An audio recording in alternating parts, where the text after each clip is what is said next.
Hello students, welcome to my YouTube channel Cosmos Academy. आज है हम ग्रेविटेशन लेक्चर नंबर 4 पे। आज का हमारा टॉपिक शुरू करेंगे हम अर्थ ग्रेविटेशनल फोर्स से। ठीक है, अब देखो, ग्रेविटेशन फोर्स के बारे में इतना आइडिया हो गया है, हमने Newton universal law of gravitation पढ़ लिया है। स्टार्टिंग से हम इसी फोर्स के बारे में बात करते आ रहे। ठीक है, अब सिंपल यहाँ पर क्या, अर्थ ग्रेविटेशन फोर्स क्या होगा। अब एक ऑब्जेक्ट यहाँ पर इसको फेंकोगे तो कहाँ गिरेगा, नीचे गिरेगा, बिकॉज ऑफ ग्रेविटी। तो वही लिखा था, earth attract every object towards the centre because of the gravitational force. अब ये जो डायरेक्शन होगा ग्रेविटेशनल फोर्स का, वो कहाँ होगा, towards the centre of the अर्थ। ठीक है, और कभी कभी इस डायरेक्शन को हम लोग बोलते हैं वर्टिकली डाउनवर्ड। वर्टिकली डाउनवर्ड बोलने का मतलब क्या है, बिकॉज अब कहीं पर भी जाओ, जैसे हमारा ग्लोब है, जैसे मैंने पिछले लेक्चर में बताया था, हमारा इंडिया क्या है भाई, यहाँ पर देखो। अब इंडिया पे रहोगे तो चीजें तो ऐसे ही गिरेंगी ना, तो हमेशा कैसे गिरने वाली, हमारे लिए कैसा रहेगा, वर्टिकली डाउनवर्ड रहेगा।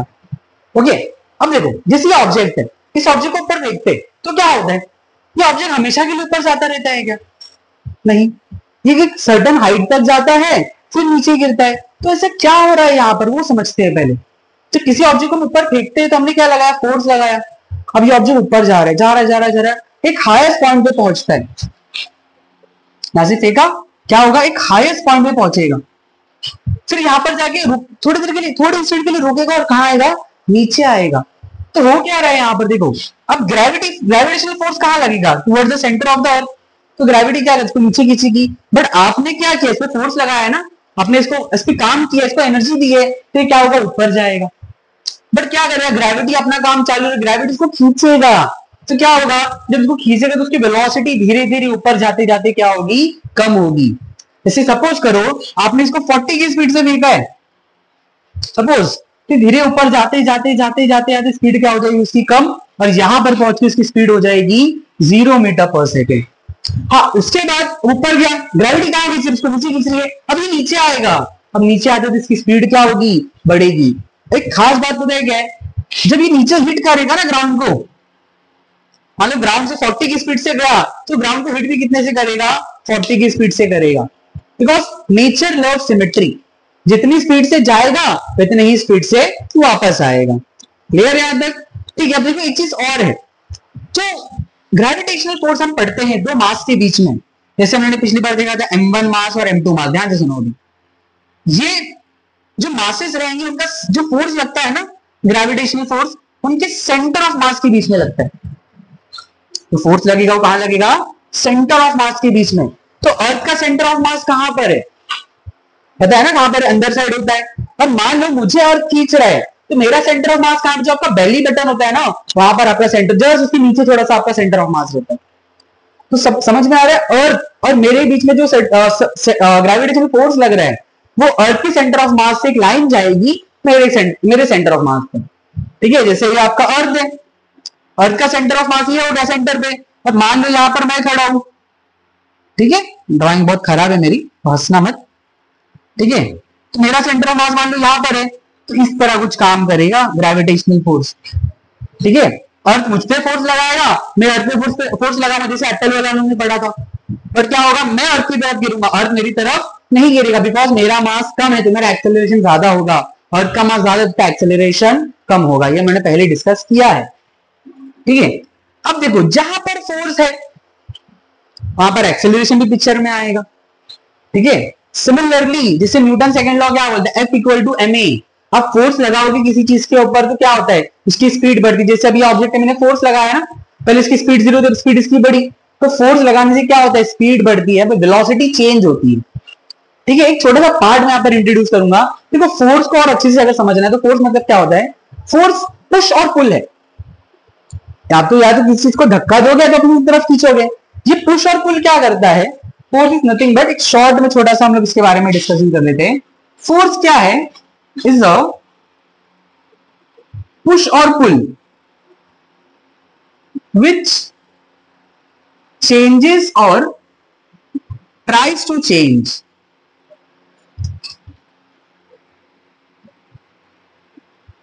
स्टेट ऑफ रेस्ट,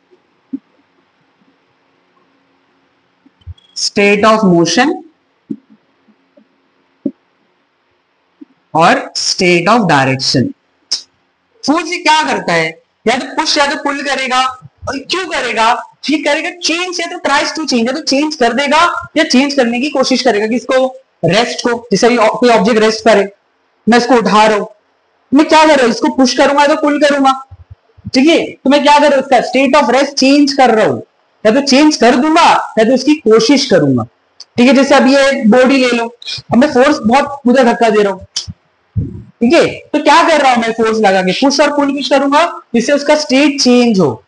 अगर कोई ऑब्जेक्ट मोशन में है, ठीक है, अब उस पर क्या लगाओगे? फोर्स लगाओगे, तो क्या हो जाएगा? या तो रुक जाएगा या तो चलते रहेगा, मतलब आप कोशिश कर रहे हो रोकने की। सिमिलरली डायरेक्शन भी चेंज कर सकता है। जैसे कोई ऑब्जेक्ट अभी आपके पास किसी ने बॉल पिक करवा रहा, तो आपने ऐसा हाथ रखा, तो क्या किया आपने? उसका डायरेक्शन क्या कर दिया? चेंज कर दिया। अभी ऐसा हाथ रखना, फोर्स लगाओगे तो किधर भी जा सकता है ना बॉल। तीनों काम करता है हमारा फोर्स, ठीक है? तो अभी यहां पर इसको आगे बढ़ते, जहां पर फोर्स होगा वहां पर एक्सेलरेशन आएगा, और न्यूटन सेकंड लॉ के हिसाब से एफ क्या होता है आपका? एम ए का मतलब क्या होता है? एक्सेलरेशन। एक्सेलरेशन का मतलब क्या बताया हमने? चेंज इन वेलोसिटी, ठीक है? तो अगर अर्थ ग्रेविटेशनल फोर्स लगा रहा है जो चीजों को कहां खींच रहा है? सेंटर ऑफ द अर्थ की तरफ, तो अर्थ ग्रेविटेशनल एक्सेलरेशन भी तो रहेगा।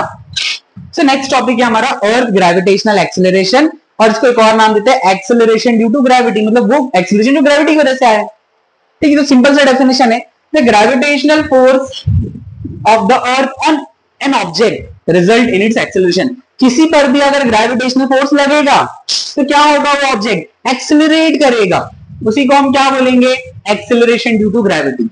अब अर्थ सारी चीजों को कहां खींचता है? Towards the centre. तो ग्रेविटेशनल एक्सेलरेशन या एक्सेलरेशन टू ग्रेविटी का डायरेक्शन भी कहां रहेगा? Towards the centre of the earth, और बोल सकते हो उसको वर्टिकली डाउनवर्ड्स, ओके? अब हम क्या करेंगे? अर्थ का acceleration due to gravity measure कर या फिर कैलकुलेट करेंगे, ठीक है? तो वो कैसे करेंगे इसको हम, ठीक है? From Newton universal law of gravitation we know that F is equal to G m1 m2 upon d square, और न्यूटन सेकंड लॉ के हिसाब से पढ़ा है F इक्वल टू ma, ठीक है? अब मैं क्या पढ़ना चाहता हूं कि मैं एक ऑब्जेक्ट हूं, ठीक है? तो यहां पर देखो, capital M will be the mass of the earth,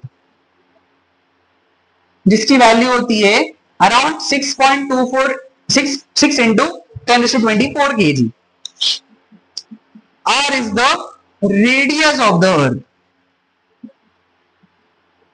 जिसकी वैल्यू होती है 6400 kilometre approximately. Next one is small m. Small m is the mass of object, जिस ऑब्जेक्ट के बीच में मैं फोर्स स्टडी करना चाहता हूं, ठीक है? अब देखो, तो F का फॉर्मूला कुछ इस तरह काम करेगा, G capital M small m upon R square. जैसे अब देखो, सिंपल इसको समझो, ठीक है? आपका अर्थ है, अर्थ का सेंटर ये हो गया। अब यहां पर कोई ऑब्जेक्ट, कोई पर्सन है, इसका मास स्मॉल m है, अर्थ का मास कैपिटल M है, और दोनों के बीच में डिस्टेंस कितना है? R है। तो आपका न्यूटन लॉ इसी से काम करेगा, universal law of gravitation. G m1 की जगह कैपिटल है, mass of the earth, m2 की जगह small m, mass of the object या मास ऑफ द पर्सन, और R क्या हो जाएगा? दोनों के बीच का डिस्टेंस, ठीक है? अब न्यूटन सेकंड लॉ के हिसाब से F का फॉर्मूला होता है m, बट m a की जगह G यूज करेंगे हम लोग। G तो पता है क्या होता है? ग्रेविटेशनल एक्सेलरेशन, ठीक है? G capital M small m upon R square. Small m से स्मॉल m कैंसिल हो गया, तो G का फॉर्मूला क्या बन गया? Gm बाय R स्क्वायर, ठीक है? This is the formula for small g, ठीक है? रफ कर रहा हूं मैं। अब इसको आगे लेके चलते हम लोग। अब अगर मैं सबकी वैल्यू पुट अप करूं, G की वैल्यू होती है 6.673 into 10⁻⁻11, mass of the earth is 6 into 10⁻24 kg। अच्छा देखो यहां पर एक और बात, ये जो रेडियस ऑफ द अर्थ है 6400 किलोमीटर, इसको ऐसे लिखते हैं हम 6.4 into 10⁻6 मीटर। अगर ये नहीं समझ में आता तो क्या होता है? 6400 किलोमीटर ऐसा लिखा हम लोगों ने। देखो किलोमीटर क्या होता है आपका? 1000 मीटर, तो 1000 को लिखेंगे 10⁻3, 1 के आगे 3 जीरो, इसका मतलब 10 के ऊपर 3। अब यहां से डेसिमल शिफ्ट करो 1 2 3, तो ये हो जाएगा 6.4। आपने कितना डेसिमल शिफ्ट किया? 3, उसको 3 का प्रॉफिट दोगे तो कितना हो जाएगा? 6। समझा कैसे लिखते हैं? तो यहां पर हम लिखेंगे 6.4 into 10⁻6 का होल स्क्वायर, अब इसको पूरा सॉल्व जब करते हैं ना हम लोग, तो जी की वैल्यू आती है 9.77 मीटर पर सेकेंड स्क्वायर। इसको अप्रोक्सीमेटली हम लिखते हैं 9.8 मीटर पर सेकेंड स्क्वायर। ठीक है, और कभी कभी ना हम इसको समझने के लिए या सम्स में, हायर स्टैंडर्ड्स में सिंपल करने के लिए इसको 10 अज्यूम कर लो। ठीक है, तो इस तरह होगा। देखो, तो हमें फॉर्मूला मिला जी का, gm/r²। अब ये अर्थ का निकला है, तो मैंने अर्थ का मास, अर्थ का रेडियस पुटअप किया है। अगर मैं मार्स का मास और मार्स का रेडियस पुटअप करूंगा तो मुझे मार्स की ग्रेविटी मिल जाएगी। जुपिटर का पुटअप करोगे जुपिटर का मिल जाएगा। तो ये फॉर्मूला देखो कितना अच्छा है। न्यूटन लॉ ऑफ ग्रेविटेशन से हमने ये पता कर लिया कि अर्थ चीजों को कितने एक्सेलरेशन से खींच रहा है। अब एक्सेलरेशन का मतलब याद करो, चेंज इन वेलोसिटी। जैसे इसका मतलब मैं आपको समझाता हूँ। ठीक है, अगर इसका आपको पहले क्लियर है, एफ का formula G capital M small m by r square. इस m1 रिप्लेस होगा कैपिटल एम से, m2 रिप्लेस होगा स्मॉल एम से। ठीक है, एफ क्या होगा आपका m है, बस ए की जगह क्या लग रहा है जी, स्मॉल एम से स्मॉल एम कैंसिल, जी का फॉर्मूला ये। सब्स्टिट्यूशन किया, सॉल्व करते, आपको करने की जरूरत नहीं है, ये वैल्यू आई। और जनरली हम लोग क्या यूज करते हैं 9.8 एवरेज वैल्यू। और समझने के लिए मैं 10 लेता हूँ। देखो इसका मतलब क्या है, एक्सेलरेशन का मतलब क्या है। जैसे हम लोगों ने मोशंस के लेक्चर में देखा होगा, 10 मीटर पर सेकंड स्क्वायर को इस तरह लिखता हूं मैं, 10 मीटर पर सेकंड अपॉन सेकंड, सेकंड को ब्रेक करेंगे। इसका मतलब क्या, देखिए अभी याद करो मैंने बताया था, यहां से आप किसी ऑब्जेक्ट को 40 की स्पीड से देखो ऊपर, तो हाईएस्ट पॉइंट पे जाके ऑब्जेक्ट क्या हो जाएगा, रुक जाएगा, उसकी वेलोसिटी जीरो। कैसे जीरो होती है वो देखो यहाँ पर, हर एक सेकंड में अर्थ इसकी स्पीड कितने से चेंज करेगा, 10 से। ग्रेविटेशन देखो, एक्सेलरेशन दो टाइप का होता है, एक पॉजिटिव और एक नेगेटिव। पॉजिटिव क्या करेगा, स्पीड बढ़ाएगा, नेगेटिव क्या करेगा, स्पीड कम करेगा। तो यहाँ पर ध्यान से देखो, जब ये ऊपर जा रहा है तो ग्रेविटी क्या करेगी, इसकी स्पीड कम करेगी, और जब नीचे आ रहा है तो ग्रेविटी इसकी स्पीड बढ़ाएगी। तो ध्यान से देखो, 40 था, हर सेकंड में स्पीड 10 से कम करेगा, तो एक सेकंड के बाद 30, फिर 20, फिर 10, फिर क्या हो जाएगा 0। जब ये नीचे गिरेगा, एक सेम लेवल ना, वेलोसिटी या स्पीड सेम रहती है। तो जब नीचे गिरेगा तो इधर फिर से 0 था, फिर 10, फिर 20, फिर 30, फिर 40, मतलब हर सेकंड स्पीड क्या हो रही है, बढ़ रही है नीचे आते वक्त, और ऊपर जाते जाते क्या होती है, कम होती है। कितने के रेट से कम होती है, 10 के रेट से, समझने के लिए।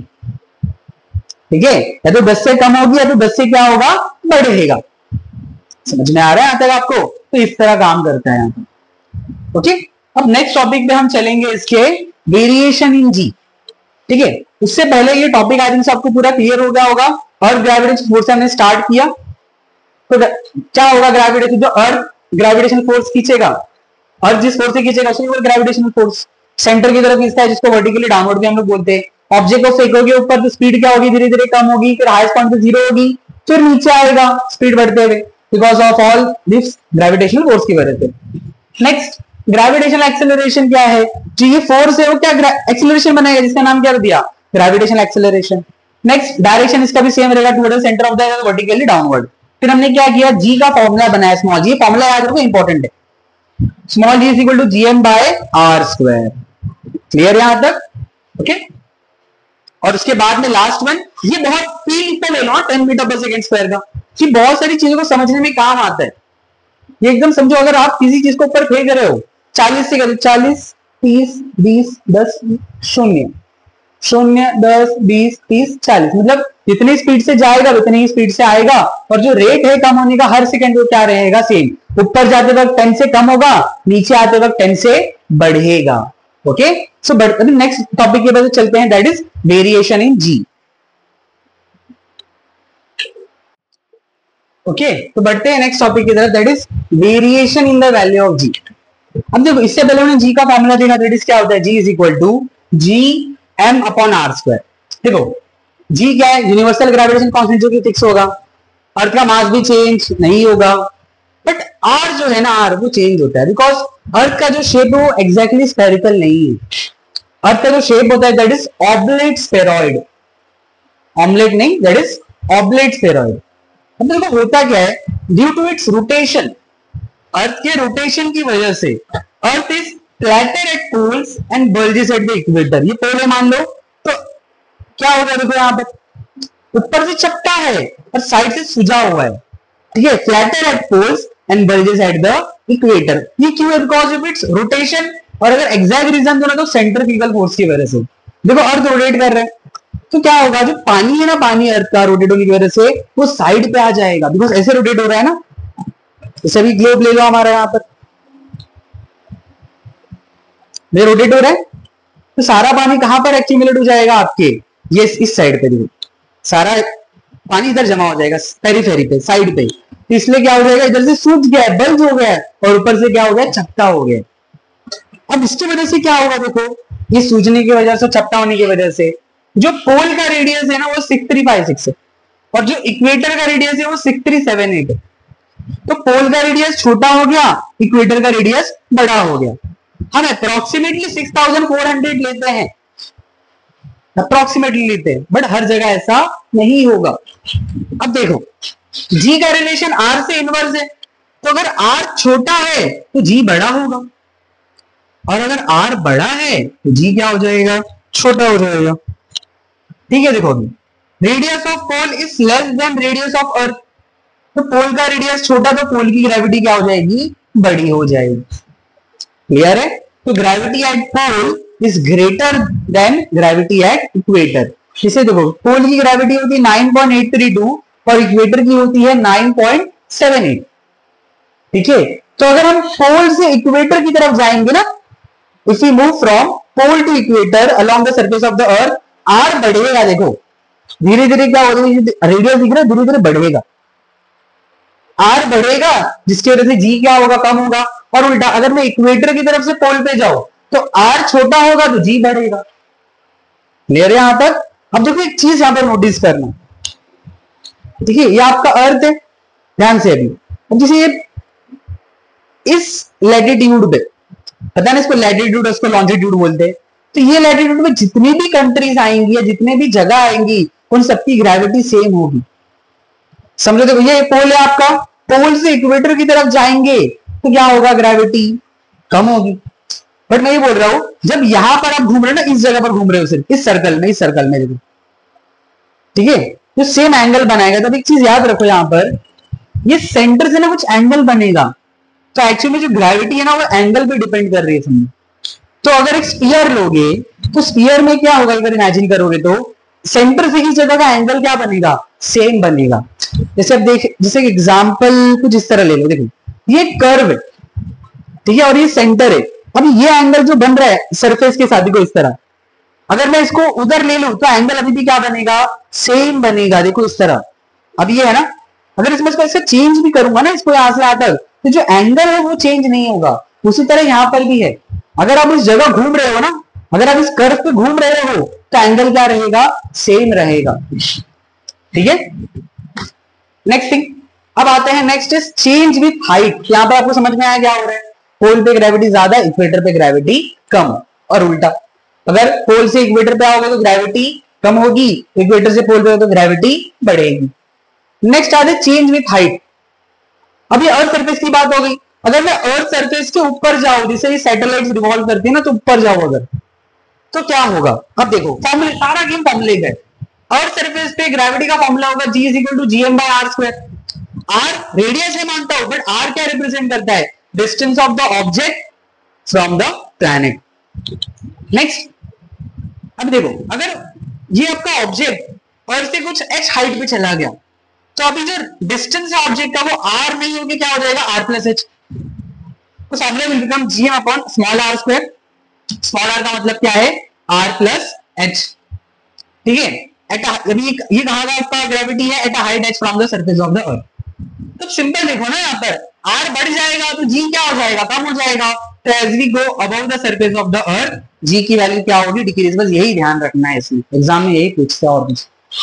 ठीक है, जैसे एक और चीज यहाँ पर है, अर्थ का रेडियस है 6400 किलोमीटर, h कितना है 10 किलोमीटर, तो स्मॉल r हो जाएगा 6410 किलोमीटर। देखो 6400 किलोमीटर कितना बड़ा है, 10 किलोमीटर कितना छोटा है, कंपेयर करोगे तो अगर 10 किलोमीटर ऑब्जेक्ट ऊपर जाएगा ना, तो ग्रेविटी के अंदर चेंजेस आएगा, तो चेंज बहुत नेग्लिजिबल रहेगा। जैसे सरफेस में हम बोलते हैं ना 9.8 है अप्रोक्सीमेटली, वो तो 9 क्या हो सकता है, 7.9 या 7.6 हो जाएगा, मतलब ज्यादा चेंजेस आने वाला नहीं। जैसे आपकी टेक्स्ट बुक्स के अंदर एक टेबल बना हुआ होगा, सरफेस ऑफ द अर्थ, जैसे टेबल देखो आपकी टेक्स्ट बुक के अंदर टेबल बना हुआ है। अब इसमें क्या लिखा, देखो अर्थ के सरफेस पे जहां पर हाइट 0 है, सरफेस की बात कर रहा हूं, तो हमारी ग्रेविटी अप्रोक्सीमेटली 9.8 है। माउंट एवरेस्ट की जो हाइट है 8.8 किलोमीटर, वहां पर भी ग्रेविटी 9.8 होती है, जैसे यहां पर मैंने समझाया ना, मतलब चेंज ही नहीं होगा। Next, maximum height reach by manmade balloon, वहां पर हाइट होती है 36.6 और ग्रेविटी देखो 36 किलोमीटर जाने के बाद भी 9.77 है, बहुत कम चेंज हुआ है। फिर height of a typical weather satellite, जो वेदर सैटेलाइट घूमते हैं वो अर्थ से 400 किलोमीटर ऊपर घूमते हैं, तो उनका जो ग्रेविटी है वो 8.7 है। Last one is height of a communication satellite, जो अर्थ से 35,700 किलोमीटर ऊपर रहते हैं, उनकी ग्रेविटी है 0.225, मतलब बहुत दूर चले गए। ठीक है, अब नेक्स्ट टॉपिक पे आएंगे, चेंज विद डेप्थ। मतलब डेप्थ के हिसाब से भी क्या होते हैं, चेंज होता है। अब जरा एक चीज पहले समझो, यहां पर फॉर्मूले से अगर जाओगे, अब डेप्थ में जब आप जाओगे तो आर छोटा होगा ना, अगर आर छोटा होगा तो जी की वैल्यू क्या होना चाहिए, बढ़ना चाहिए, करेक्ट है ना। मतलब एट डेप्थ ग्रेविटी क्या हो जाएगी, बढ़ जाएगी, एज पर अगर फॉर्मूला से सोचते हो तो। पर यहां पर थोड़ा सा ट्विस्ट है। अब यहां पर क्या है, आपका अर्थ है, अर्थ से ना वो कुछ थोड़े नीचे चले जाते हैं। जैसे यहां तक मैंने एक टनल डिक कर दिया, डी ये पॉइंट तक, तो मैंने डी डिस्टेंस का टनल डिक किया, तो अभी अर्थ और मेरे बीच में कितना डिस्टेंस रहेगा, आर में से डी को माइनस करोगे तो अब फॉर्मूला क्या हो जाएगा, g is equal to g m dash, dash का मतलब बताता हूं मैं, आर माइनस डी का स्क्वायर। जो डिस्टेंस आर था अब क्या हो गया, आर माइनस डी हो गया। अब ये एम डैश का मतलब देखो क्या होता है, जब हम लोग ऑब्जेक्ट की बात करेंगे ना, चाहिए अर्थ है आपका, यहां पर मैं अगर मैं खड़ा हूं तो पूरा मास, ग्रेविटेशनल फोर्स समझो क्या था, वो फोर्स जो मास मास के बीच में लगता है, ये अर्थ का पूरा मास मुझे खींच रहा है, अट्रैक्ट कर रहा है। अगर मैं अंदर चले जाऊं ना यहां पर, अब क्या होगा पता है, ये इतना पार्ट वाला मास ही मुझे खींचेगा, ये वाला जो पार्ट है ना, ये वाला बाहर वाला पार्ट वाला मास, वो मुझे फोर्स नहीं लगाता, बिकॉज मैं यहां पर हूं तो यही मास मुझे अट्रैक्ट करेगा, बाहर वाले मास का इफेक्ट क्या हो जाएगा, कैंसिल। अब स्टोरी ट्विस्ट देखो क्या है, आपका मास भी तो कम हो गया जी, आर माइनस डी है, वो भी कम हुआ, मास भी कम हुआ। अब जरा ध्यान से सुनो, देखो ये डिस्टेंस अगर कम होगा तो ये ग्रेविटी को बढ़ाएगा, और अगर मास कम होगा तो ग्रेविटी को क्या करेगा, वो कम करेगा। ये ग्रेविटी को कम करना चाहता है, ये ग्रेविटी को बढ़ाना चाहता है, दोनों झगड़ रहे। अब आखिर में जीतता कौन है, आपका एम जीत जाता है। तो क्या होता है, as we go inside the earth ji decreases, जी की वैल्यू क्या हो जाएगी, डिक्रीज होगी। इसको समझने का एक और तरीका भी हमारे पास है, पर इससे फॉर्मूले से समझ ले। ठीक है, तो आपको समझ में आया, जब अंदर जा रहे हो कि जहां पर आप खड़े उधर का ही मास आपको खींचेगा, बाहर का जो आउटर मास है वो आपके लिए काम नहीं करेगा। ठीक है यहां तक। अब दूसरी बात, ठीक है, अब यहां पर देखो एम क्या कर रहा है, जी को छोटा कर रहा है, आपका आर क्या कर रहा है, जी को बढ़ा रहा है। दोनों में से बोलो जीता कौन, एम जीता, क्योंकि डिक्रीज हो गया, बट उस तरह से नहीं जीता होगा ना। जैसे सिंपल एक चीज है, अगर आप लोग देखो यहाँ पर ये फोर्स लगा रहे, दो ऑब्जेक्ट है, ये 10 न्यूटन का फोर्स लगा रहे, 5 का लगा रहे, जैसे टग ऑफ वॉर गेम देखा, इधर 7 लोग इधर 7 लोग, तो मान लो इधर 10 न्यूटन का फोर्स लग रहा है, इधर 5 न्यूटन का फोर्स लग रहा है, तो ऑब्वियसली ये इसको धक्का दे देगा, बट कितने न्यूटन के धक्का देगा, 5। पूरी ताकत इसकी काम में आई क्या, 5 न्यूटन तो वेस्ट हो गया ना फोर्स। उसी तरह इधर भी होगा, मास जितना कम करना, जितना कम नहीं, मास ग्रेविटी को जितना कम करना चाहता है उतना कम नहीं कर पाएगा, क्योंकि आर क्या कर रहा है, एक टग ऑफ वॉर का गेम चालू, इधर से भी खींच रहा है उधर से भी खींच रहा है। आर उसको बढ़ाना चाहता है, जी एम उसको कम करना चाहता है। ठीक है, जीतता है मैं, बट अपनी जितना उसको चेंज करना होता है ग्रेविटी कितना चेंज नहीं करता है, but at the end change होता है। इसको समझने का एक और तरीका देता हूं, देखो फॉर्मूला बनाए जाते हैं सिर्फ समझने के लिए, बट बिना फॉर्मूले के ऊपर भी तो कंसेप्ट बने हैं। देखो ग्रेविटी क्या करती है, ऑब्जेक्ट को अर्थ के सेंटर की तरफ खींचना, उसका एम समझ में आ रहा है आपको, सेंटर की तरफ खींचना है। जैसे अगर मान लो कोई ऑब्जेक्ट है, कोई आपसे दूर भाग रहा है, उसको पकड़ के खींच रहे हो, क्या कर रहे हो उसको, और जैसे आपके नजदीक आते जाएगा आप फोर्स को क्या करते जाओगे, कम करते जाओगे। जब दूर रहेगा तो क्या करोगे, बहुत ताकत से खींचोगे, पर जैसे जो आपके पास आ रहा है तो अपना फोर्स क्या करोगे, कम करोगे ना। उसी तरह यहाँ पर भी तो है, जैसे जैसे हम अर्थ के पास, सेंटर के पास जाएंगे तो ग्रेविटेशनल फोर्स भी क्या करेगा, कम करेगा। उसका एम क्या था, सेंटर की तरफ लेकर आना, दूर रहेगा तो ज्यादा दूर से फोर्स लगाएगा, वो पास है तो क्या करेगा, धीरे धीरे अपना फोर्स कम करेगा। ठीक है, कम करते करते करते करते सेंटर में जब आएगा तो at the centre of the अर्थ जो वैल्यू ऑफ जी है वो 0 हो जाती है, क्योंकि उसका काम खत्म हो गया। उसको क्या करना था फोर्स को, सेंटर की तरफ लेकर आना था, सेंटर की तरफ लेकर आके छोड़ दिया, भाई मेरा काम हो गया, फोर्स जीरो मेरा, तो ग्रेविटी भी क्या हो गई, जीरो हो गई। अब अर्थ के सेंटर पे जा भी नहीं सकते हम लोग, अर्थ के सेंटर का मतलब कोर पे जाना पड़ेगा, इतना रिस्क नहीं लेना है भाई फिजिक्स पढ़ने के लिए, ठीक है। अब नेक्स्ट टॉपिक पे आते हैं हम, दैट इज एक पार्ट इसमें, सॉरी टॉपिक नहीं, the value of G on moon. Moon पे जो ग्रेविटी है वो अर्थ से 6 टाइम्स कम होती है। जैसे अर्थ की ग्रेविटी 9.8 तो उधर अप्रोक्सीमेटली 1.6 के आसपास मिलेगी।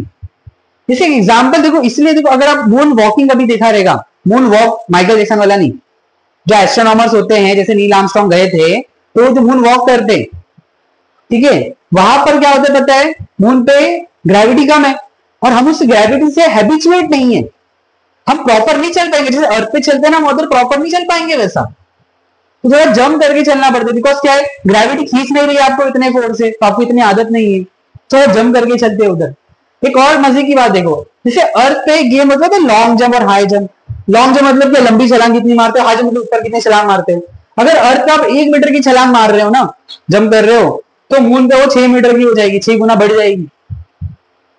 समझ रहे हैं यहाँ तक, मून पे वो क्या हो जाएगा, डिस्टेंस बढ़ जाएगा। सोचो, ले रहे हैं यहाँ तक आपको, तो हम लोग ने क्या पढ़ा समझा अब तक, variation in the value of G, surface पे, हाइट पे और डेप्थ पे। डेप्थ का कंसेप्ट अच्छे से समझो, देखो फॉर्मूला वाइज जाते ठीक है, बट आपको कुछ और भी चीजें ध्यान रखनी पड़ेगी, जिसने बताया मास कौन सा काम करेगा, सिर्फ इतने पार्ट वाला ही मास आपको खींचेगा, ये वाला पार्ट का मास आप पे ग्रेविटेशन फोर्स नहीं लगाएगा। तो ये पता होना चाहिए ना, ग्रेविटेशन फोर्स क्या है भाई, दो मास के बीच में लगने वाला फोर्स। तो जब आप अंदर गए तो सिर्फ इनर वाला मास, मतलब यहां पर खड़े हो ना, तो इधर से जो कर्व, एक सर्कल, एक आपका स्फीयर बना, वही मास आपको क्या करेगा, अट्रैक्ट करेगा, बाकी बाहर वाला मास इनइफेक्टिव हो जाएगा, उसका इफेक्ट नहीं पड़ेगा आपके ऊपर, ठीक है। यहां तक तब तो इसमें एग्जाम में क्या ध्यान रखना है कि क्या होता है, बस पोल पे ग्रेविटी ज्यादा होती है, इक्वेटर पे कम होती है, पोल से इक्वेटर पे जाओगे तो क्या होगा, ग्रेविटी की वैल्यू डिक्रीज होगी, बिकॉज डिस्टेंस रेडियस बढ़ जाता है। हाइट पे क्या होगा, हाइट पे आएंगे ग्रेविटी कम होगा, डेप्थ में आएंगे तो भी ग्रेविटी कम होगा, इतना नहीं पूछते, सेंटर में होगा तो ग्रेविटी जीरो होगा। बस कंसेप्ट मैंने बता दिया कैसे काम होता है, क्लियर है यहां तक। अब नेक्स्ट एक छोटे से टॉपिक के पास जाएंगे, that is mass and weight. Okay, तो नेक्स्ट टॉपिक पे आते हैं हम, मास एंड वेट, ठीक है। मास का मतलब क्या है और वेट का मतलब क्या है, दोनों चीजें अलग होती हैं, सेम नहीं है। देखो मास का मतलब क्या है, देखो मैटर ऑक्यूपाई स्पेस, ठीक है, मैटर मतलब क्या, एटम्स जिसके पास है, मैटर ऑक्यूपाई स्पेस, ठीक है, मैटर हैज मास, ठीक है। तो if you have mass you matter, it means you exist. समझो जरा इसका मतलब क्या है, मैटर स्पेस ऑक्यूपाई करता है, ठीक है, और मैटर के पास क्या रहता है, मास रहता है।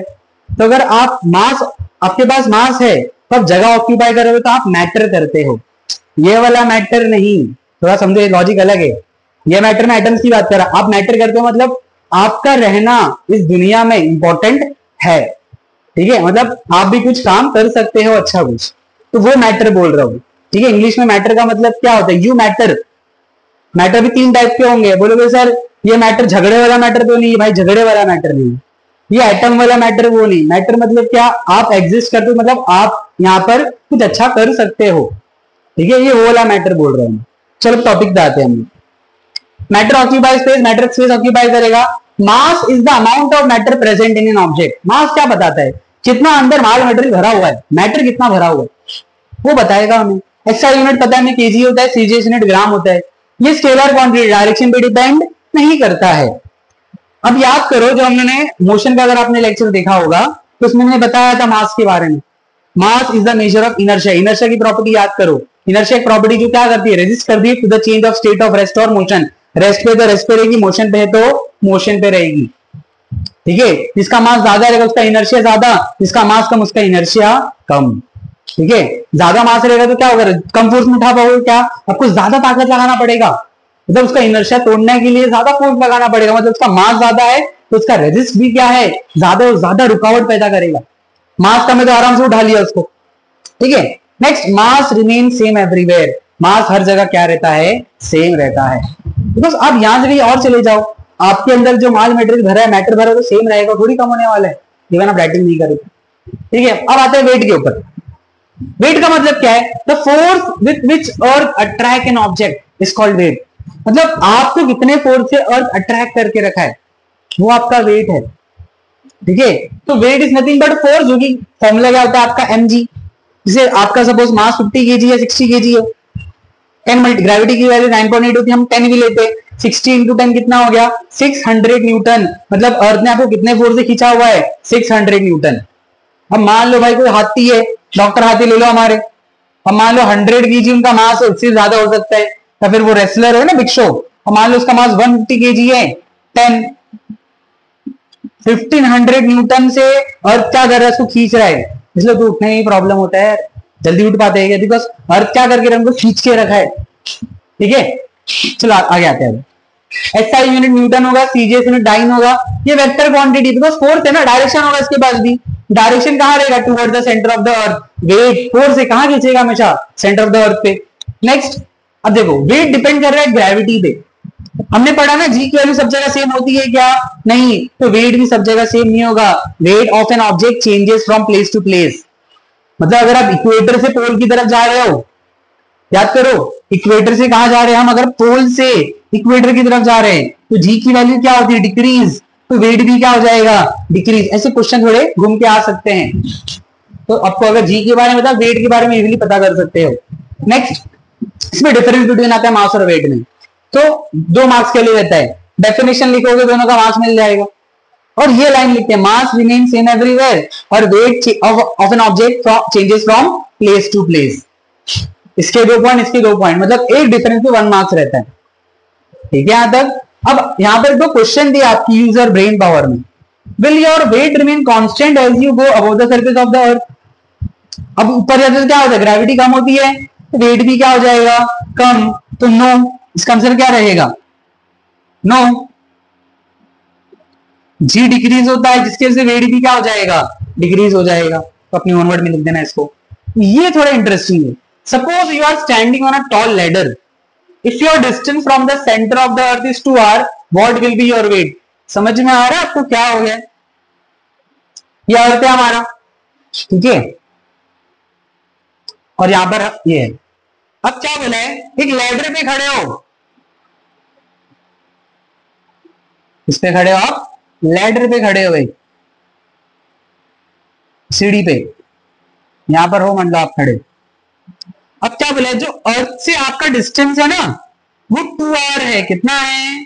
2 r। मतलब जो लैडर है ना, उसका डिस्टेंस r होगा। मतलब जो लैडर बना है कितनी बड़ी बना है? अर्थ की रेडियस कितनी बड़ी लैडर बना दी है। जैसे आपने सुना होगा जापान क्या कर रहा है, यहां से लेकर मून तक क्या बना रहे? एक रेलवे ट्रैक बना रहे, इसके अंदर से हम मून पे जा सकते हैं। कुछ इस तरह का समझो यहाँ पर काम हो रहा है, लैडर बना दिया इतना बड़ा। तो अभी क्या बोला? अगर ये डिस्टेंस 2 r हो गया तो अपने वेट पे क्या फर्क पड़ेगा? थोड़ा शॉर्टकट में भी जाएंगे, पहले लॉन्ग कट बनेगा फिर शॉर्टकट पे आते। अब देखो वेट डिपेंड करता है ग्रेविटी पे, डायरेक्ट प्रोपोर्शनल है, तो ग्रेविटी जितनी कम होगी वेट भी उतना ही कम होगा। अब ग्रेविटी का फॉर्मूला क्या पढ़ा हमने? gm/r²। ठीक है, अब ऊपर जाएंगे तो ग्रेविटी चेंज होगी, तो इसको हम लोग g1 नाम देंगे। क्या नाम देंगे? g1। Capital G same, mass same. अब ये r1² हो जाएगा, और जो r1 है आपका वो कितना है? 2 टाइम्स ऑफ r है, तो g1 is equal to gm/2r का होल स्क्वायर। तो ये हो जाएगा gm/4r²। g1 is equal to, अब देखो ये जो टर्म है ना, इसको g लिख सकते हैं वाला, और नीचे हो जाएगा 4। तो ग्रेविटी कितने टाइम्स कम हो गई? जो g की वैल्यू 4 टाइम्स डिक्रीज हुई, तो वेट भी कितना डिक्रीज हो जाएगा? 4 टाइम्स डिक्रीज हो जाएगा। इसका आंसर क्या हो जाएगा? Weight will decrease by 4 times. ठीक है, शॉर्टकट दूसरा देखो, जी और आर में इनवर्स रिलेशन है। अब देखो यहाँ पर रेडियस क्या हो रहा है? डबल हो रहा है, डिस्टेंस डबल हो रहा है। डबल का स्क्वायर कितना होता है? 4। तो आपका जो डिस्टेंस है वो 2 टाइम्स बढ़ा, तो ग्रेविटी क्या होगी? कम होगी। कितने टाइम्स होगी? स्क्वायर टाइम्स कम होगी। तो 2 का स्क्वायर क्या होता है? 4। डायरेक्टली मिल गया ना भाई। क्लियर है यहां तक? अब देखो एक छोटा सा पार्ट आपको दिया है, बहुत इंटरेस्टिंग पार्ट है, वो लिखा पर ग्रेविटेशनल वेव्स। बहुत इंटरेस्टिंग टॉपिक है, इसमें ज्यादा तो हमें नहीं पढ़ना है, बस इसका नाम समझ लो, इसका मतलब क्या है ग्रेविटेशनल वेव्स का। ठीक है, पहले तो मैं आपको वेव्स के बारे में बता देता तो शॉर्ट में, वो हम लोग लाइट वाले चैप्टर्स पढ़ेंगे ना, तो वेव्स के बारे में और आपको मैं अच्छे से आइडिया दूंगा, ठीक है। जैसे आप एक स्टोन को पानी में डालो तो रिपल्स जनरेट होते, वही तो वेव है। वेव का मतलब देखो क्या होता है, वेव आपके मैं बोलूं वेव क्या है, आपके माने पिक्चर आती रहेगी वेव वाली। वेव एक्चुअल में क्या होता है, motion of particle, particle motion करते हैं, उनसे जो पैटर्न बनता है ना उसको वेव बोलते हैं। जैसे वेव पूल के अंदर जो वेव आती है तो आदमी तो उछलता है ना ऐसे, तो वेव एक पैटर्न है किसका, पार्टिकल के मोशन करने का, बस इतना ध्यान रखो। अब ये वेव्स को हम लोग अलग अलग कैटेगरी में डिवाइड करते हैं, जैसे साउंड वेव होता है, इलेक्ट्रोमैग्नेटिक वेव्स होती है, ठीक है। जैसे अगर हम लोग, तो समझो वेव्स मतलब क्या है, आप जो सोच रहे हो ना पैटर्न, वो पैटर्न है, बट किसका पैटर्न है, कैसे बनता है, जब पार्टिकल ऊपर नीचे चलते हैं ना तो उनसे जो पैटर्न क्रिएट है उसको वेव बोलते हैं हम लोग। तो मैं ऐसा ही बोल सकता हूं, वेव क्या है पता है, mode of transfer of energy, energy pass करने का एक जरिया है ये। जैसे मोड ऑफ कम्युनिकेशन बोलते हैं ना हम लोग, रेलवे, रोडवे, एयरवे, मोड मतलब क्या, एक जरिया। तो एनर्जी ट्रांसफर करने का जरिया क्या है, वेव। वेव के जरिए एनर्जी क्या होती है, ट्रांसफर होती है। इसमें एक टॉपिक आता है इलेक्ट्रोमैग्नेटिक वेव्स।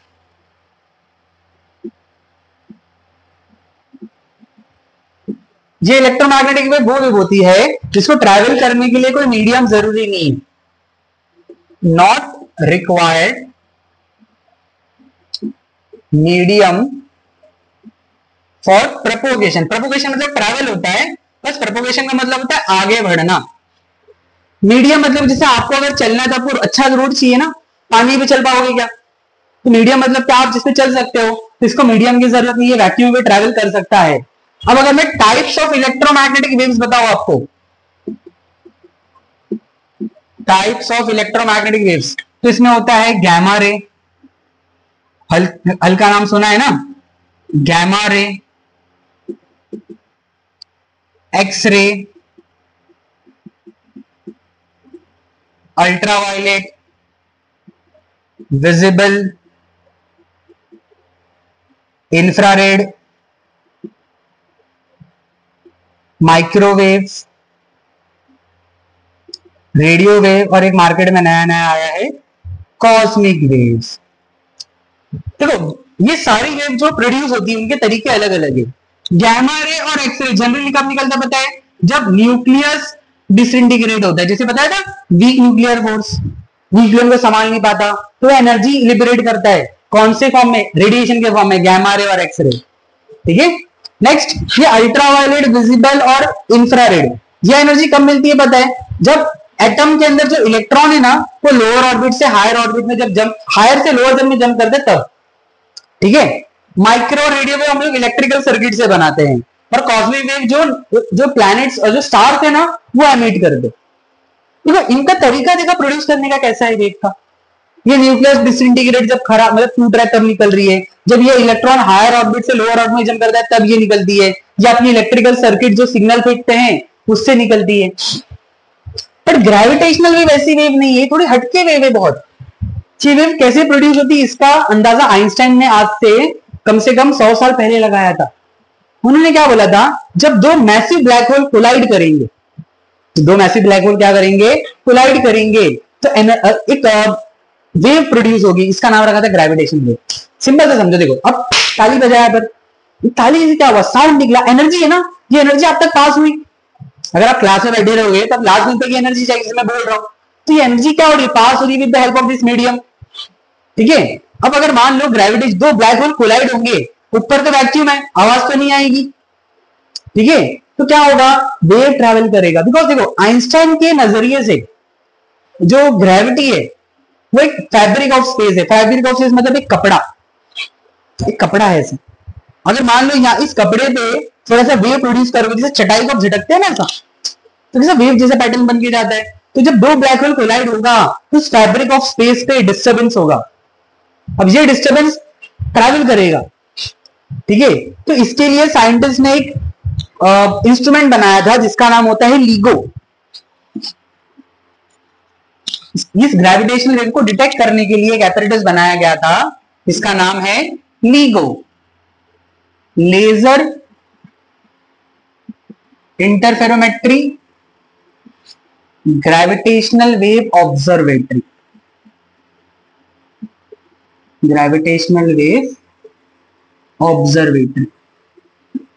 ठीक है, ये LIGO बनाया गया था ग्रेविटेशन वेव को डिटेक्ट करने में। देखो ब्लैक होल जो बहुत दूर होता है हमारे से, इनसे बहुत दूर है, तो सिंपल जो ब्लैक होल कोलाइड हुआ होगा आज से कितने करोड़ साल, बहुत साल पहले हुआ रहेगा और बहुत दूर हुआ होगा, तो जो उसकी एनर्जी यहाँ पर आएगी आते थे बहुत वीक हो जाएगी ना। जैसे अब जब हम बात करते हैं, एनर्जी प्रोड्यूस करते हैं, तो जब आखिरी रेंज तक पहुंचेगा तो धीरे धीरे साउंड का जो एनर्जी है वो क्या हो जाएगा, कम हो जाएगा। उसी तरह ग्रेविटेशन वेव भी जो आ रही है बहुत दूर से, बहुत साल पहले से, तो आते आते क्या हो जाएगा, एनर्जी वीक हो जाएगी। तो अगर यहाँ पर वो डिस्टर्बेंस क्रिएट करती भी है, क्या करती है, डिस्टर्बेंस क्रिएट करती भी, तो बहुत कम करेगा ना। ये सिंपल से एग्जांपल ले, अगर ये रुमाल में ले लूं यहाँ पर, और जैसे इसको अगर स्ट्रेच किया जाए, ठीक है, और उसको झटका दो ऐसे, तो जो भी ऑब्जेक्ट इसके ऊपर रहेगा वो क्या होगा, वो तो उछलेगा ना। उसी तरह अगर ग्रेविटेशन वेव से जो एनर्जी आ रही है वो क्या करेगी, झटका दिया इसने कपड़े को, तो अगर अर्थ है, सन है, सारी चीजें जंप करेंगे, क्या करेंगे, ऐसे जंप करेंगे, बट वो जंपिंग बहुत स्मॉल होगा, बहुत नेग्लिजिबल, एनर्जी बहुत नेग्लिजिबल है। उसको डिटेक्ट किया था इस ऑब्जर्वेटरी से 100 साल के बाद में। आइंस्टाइन ने ये प्रेडिक्ट किया था अराउंड 1916 में, और 2016 में साइंटिस्ट ने इसको ऑब्जर्व किया। ठीक है, ये होता है, इसलिए आइंस्टाइन को सोचो इतना बड़ा साइंटिस्ट माना जाता है।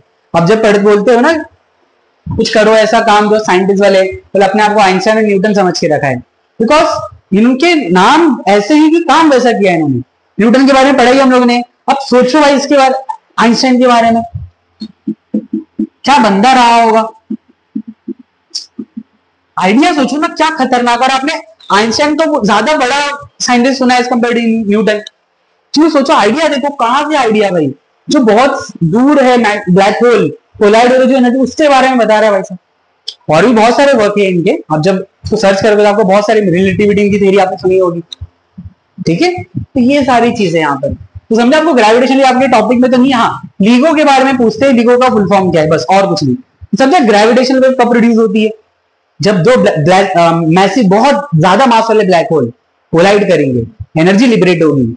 ठीक है, जो एनर्जी निकलेगी, तो आइंस्टाइन के हिसाब से क्या है, अर्थ जो एक स्पेस है ना, फैब्रिक कपड़ा है, तो क्या होगा, बट अगर झटका दोगे, चढ़ेगा झटका दोगे तो ऊपर के सामान उछलेंगे ना। तो ऐसा ग्रेविटेशन वेव भी सारे ऑब्जेक्ट को उछालेगा, सारे स्टार और प्लैनेट को भी उछालेगा, बट क्या है, बहुत दूर से एनर्जी आती है, वीक हो जाएगी, तो जो उछालना होगा तो बहुत वीक होगा। इसके हेल्प से किया था पहले। ये LIGO जो था वो बहुत कम कंट्रीज में था, अब इसको और ज्यादा कंट्रीज में इनिशिएट करके डेवलप कर रहे हैं to study gravitational waves. Okay, so आज का लेक्चर हम यहीं पर स्टॉप करेंगे। ठीक है, सो मिलते हैं नेक्स्ट लेक्चर में। नेक्स्ट लेक्चर में इस टॉपिक को हम खत्म करेंगे और एक शॉर्ट में प्रीव्यू लेंगे सारे टॉपिक का, कि आपको इस चैप्टर में से क्या क्या पढ़ना है। ठीक है, बिकॉज देखो चैप्टर के अंदर 10th में पढ़ना बहुत कम रहता है, बस मैं आपको सारी चीजें डिटेल में बता रहा, थोड़ा मजे के लिए। ओके, सो अगर आपको वीडियो अच्छे लगे so please like, share and subscribe. Bye.